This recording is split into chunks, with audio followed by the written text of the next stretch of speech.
What happened was, I'm pretty sure this is not a controversial opinion because it's not an opinion, it's a fact.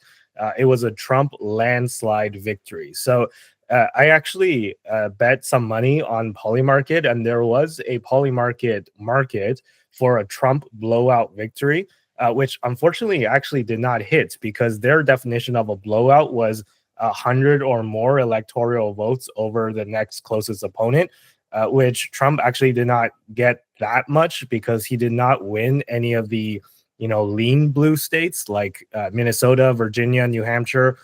So I think by the definition that they were going with on the Polymarket one that I saw, a blowout victory would have required him winning one of those at least.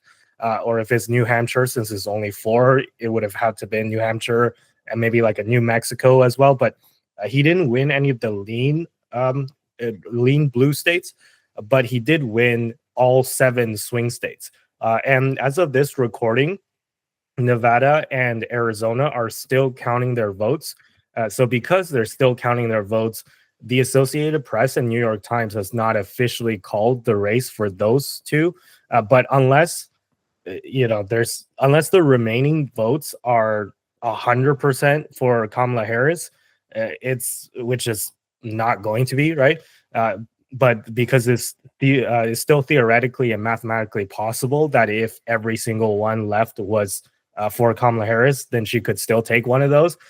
That's why they haven't called it. But at this point, it's like 99.9% chance that Trump will win both Nevada and Arizona as well, which makes it 7 for 7 for the swing states. So that's the result, and certainly we'll get an opportunity to talk about the result. But if you will allow me just 30 seconds to brag, I predicted this result exactly. So I posted a tweet right before the election where I predicted that Trump was going to win with 312 electoral votes, which means that he won all seven swing states, and I was exactly right. So we'll talk about my brilliant ability to predict the future later, but I just had to get that out there. Now, moving on, not only did Trump win the election in the landslide fashion, it would appear that the Republicans will also carry both the House and the Senate. So the Senate is for sure confirmed already. They've already called enough races for the Senate majority to go to the Republicans. And for the House, they're still counting a lot of votes, but it looks like there's pretty much like a 99% chance that the Republicans will win the House as well, according to Polymarket. So it looks like the result was that the American people have spoken out overwhelmingly to reject the Democrats. So the Democrats, clearly they pissed off a lot of people, right? I don't think that that's a controversial opinion to say, because if you just look at the map, so New York Times has this nice map where it shows which counties have shifted towards the Republicans, meaning more people voted for the Republicans in this time compared to 2020, and which counties shifted more left. So which counties went more towards the Democrats. And the arrows that are, the bigger the arrow, the bigger the shift. And if you just look at how many red arrows there are shifting right, and look at how many blue arrows there are shifting left, you can see it's like the vast majority of the arrows are red and pointing to the right, and some of them extremely long arrows. So this is just a nice visual for the people to see, and some surprising ones. You see, like the places that are close to the border, near the Texas border with Mexico, you can see that those places have very large red arrows.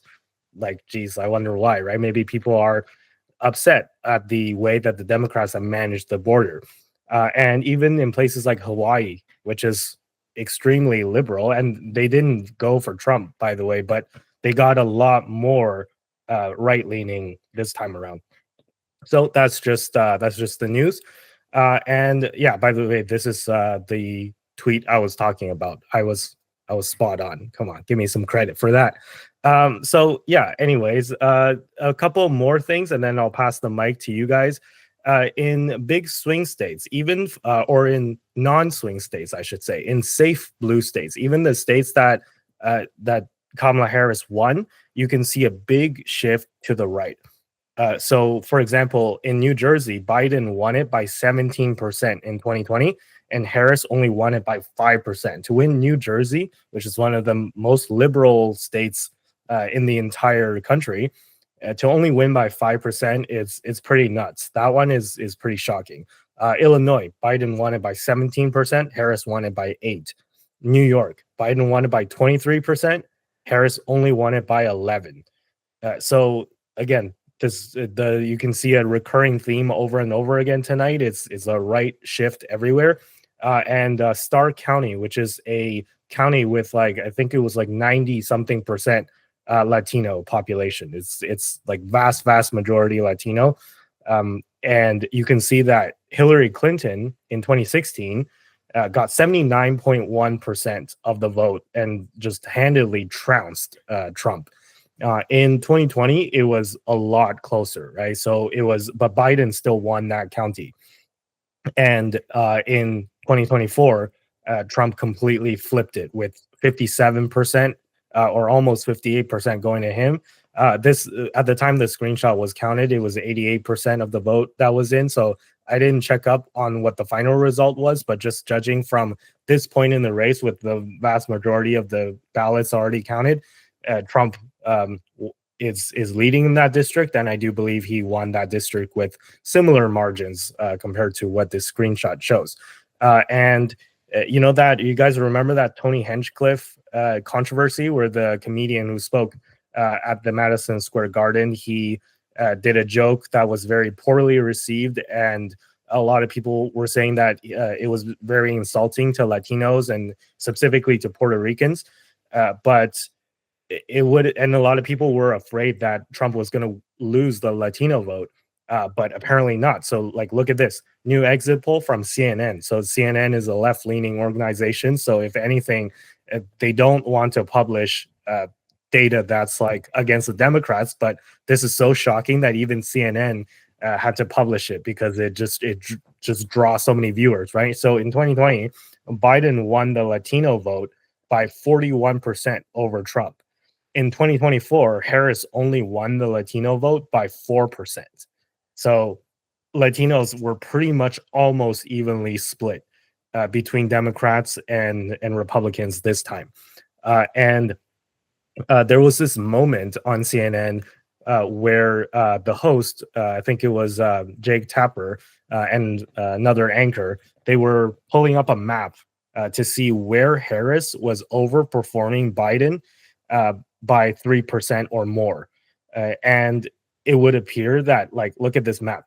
There was nothing. And then he like asked to retract the little like side panel. And there was nothing like in the, because I know people are going to say, oh, it's blocking like the northeastern section where it's like the most liberal part of the country. Well, like he pressed the X and the panel went away. There was nothing underneath that. It was completely blank. There was not a single county where Harris outperformed Biden by more than 3% compared to 2020. So at most, she did just as well as Biden, and at worst, like it was just a landslide shift to the right. So yeah, that's what happened. And then after all of this unfolded, Kamala Harris, her campaign stopped answering questions from reporters and stopped talking to reporters. And this was around 2 a.m. when the results were pretty clear what's going on. And by that time, it was pretty clear that Trump had not only won, but won in a landslide fashion. So she decided to actually cancel her speech at 2 a.m., which a lot of people found disrespectful, right? And granted, to be fair to Kamala, this is what Hillary Clinton did in 2016 as well. So people are saying, like, if Hillary can do this, then why not Kamala Harris, right? But typically it is an American tradition to acknowledge that you lost very quickly, right? So especially in an election like this where it's not that close and it's not really up for debate who won, right? By the time that 2:00 Eastern rolled around, so Kamala Harris decided to cancel her her thank you speech at 2 a.m. And then just went home. And then she did address the crowd the next day, right? So she did make a concession speech the next day.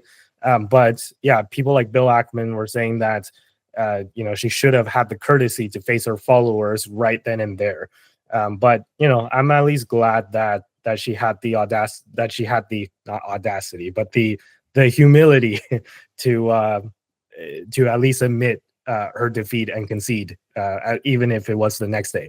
But anyways, so all of that happened, and I've talked a lot. So I just wanted to get some of you guys' thoughts on the election. So I did host an election night party, by the way, and maybe I'll upload a few photos and show you guys. But yeah, basically, I had a lot of fun, and I'm biased, of course, because this was the result that I was not only expecting, but the result I was kind of hoping for. But I know a lot of people were not so happy, and this was definitely not the result that a lot of other people were hoping for. So I was curious to get you guys' thoughts. Like, what did you guys think about this election? And maybe you can save the what went wrong and all that stuff for later, because we do have another section for that. But just kind of your initial reactions on the night itself. And did it go the way that you expected it to go, or not? And what was your mood and what was your reaction as the night unfolded?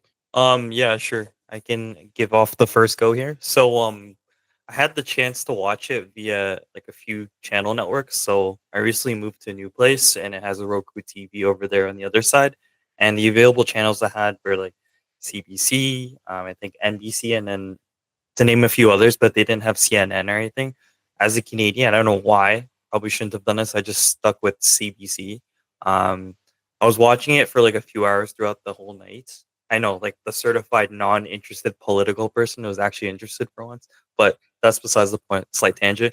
Um, so I was noticing, yeah, I think Trump was already at the lead around, I want to say like 7, 8 MST, and then gaining over like 10 MST to like 11 MST. At that point, I felt like I knew that Trump was most likely going to win.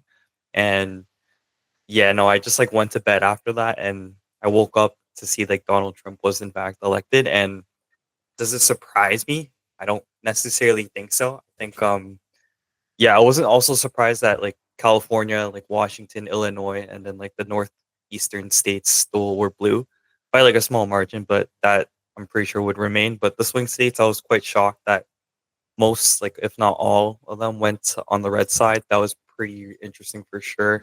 And on top of that, like yeah, I think people just wanted economic change, and then I think the current economy we're living in right now wasn't really working for us. And then I'm sure Trump maybe will do a bit better. But I think after his 4 year run, if I was American, I'd probably go back to the Blues just because I think stance wise, I'm probably more of a liberal person.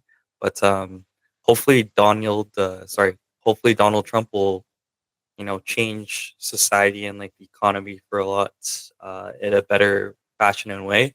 And it's been shown in the stock market. I think a lot of you guys who are watching right now probably have like record all-time high portfolios. So congratulations to everyone.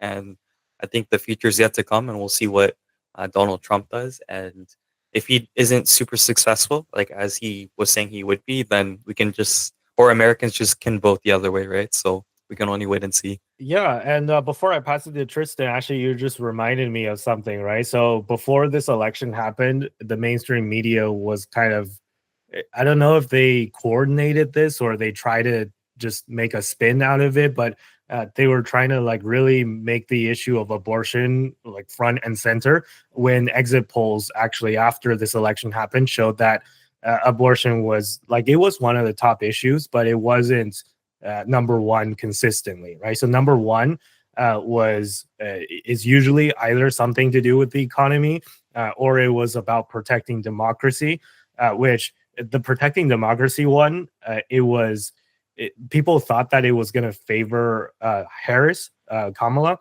but it actually didn't really favor her, and we'll examine the reasons as to why later. And I think I have a slide, but yeah, my point was that the mainstream media was kind of trying to spin this idea that the quiet woman vote was going to be the thing that determined the factor, the differing factor that propelled Kamala Harris to victory. However, what you got at the end was not that. It was the loud men vote. The bro vote. I just thought that was kind of funny. But yeah, anyways.